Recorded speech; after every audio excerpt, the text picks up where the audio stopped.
राज्य सरकार का किसानों के हित में बड़ा फैसला सामने आया है।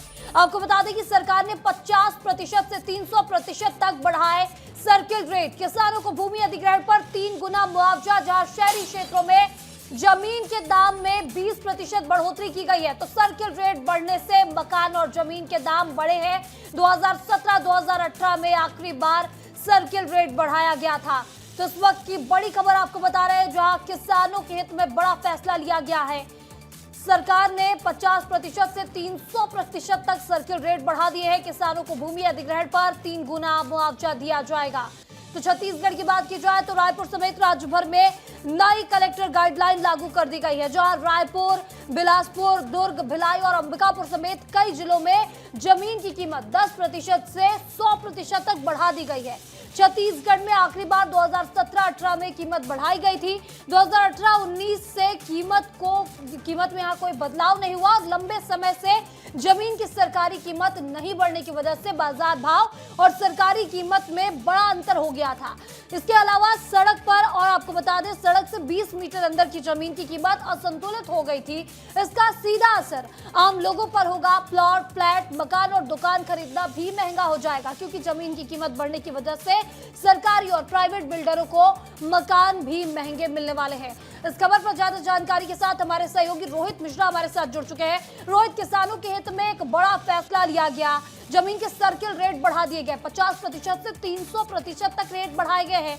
क्या कुछ अपडेट है, किससे फायदा होगा और क्या कुछ महंगा होने वाला है इसके बाद से? बिल्कुल, देखिए, जमीनों के बीच में भारी असमानता देखी जाती थी। एक ही जगह की कई जमीनें ऐसी हैं जिनका रेट में भारी अंतर देखा जाता था, और इसी अंतर को खत्म करने के लिए छत्तीसगढ़ की साय सरकार ने बड़ा फैसला लिया है, जिसमें खासतौर पे किसानों को इसका बड़ा लाभ मिलता हुआ नजर आएगा। क्योंकि किसानी जो भूमि रहती है उसमें ही असमानता ज्यादा दिखाई देती है। एक सड़क पर ही आने वाले खेतों के कई रेट तय कर दिए जाते हैं। बाजार मूल्य और जो गाइडलाइन दर यानी कि सरकारी रेट होता है उसमें अंतर होता था, और उसी को देखते हुए फैसला लिया गया है ताकि जो अंतर है उसको कम किया जा सके। राजकीय कोष, सरकारी कोष में भी पैसा जाए और इसके साथ ही किसानों के जेब में भी पैसा जो जाए, इसके लिए यह फैसला लिया गया। और साफ तौर पे 50 से लेकर 300% की वृद्धि की गई है। इससे जो असंतुलन है वो कहीं ना कहीं खत्म होगा, और असंतुलन खत्म होने से किसानों को ज्यादा मुआवजा भी इससे मिल पाएगा। जो सरकारी स्कीम है उसका फायदा भी ज्यादा मिल पाएगा। इसकी तरफ भी शहरी क्षेत्रों के अगर देखा जाए तो शहरी क्षेत्रों में लगातार विस्तार हो रहा है। अलग अलग शहर के इलाकों पे जो है वो जमीनों के गाइडलाइन दरों पर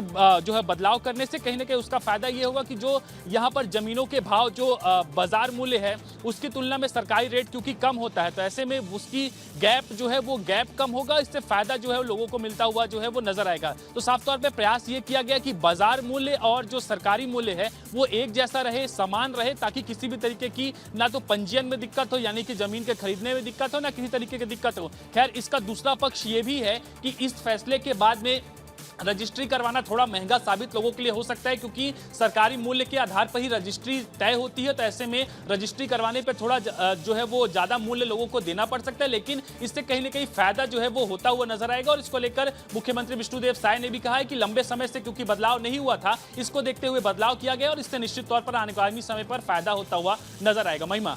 बिल्कुल रोहित, लेकिन मुआवजे की अगर बात की जाए तो मुआवजे को लेकर कई बार प्रदर्शन देखने को मिलता है।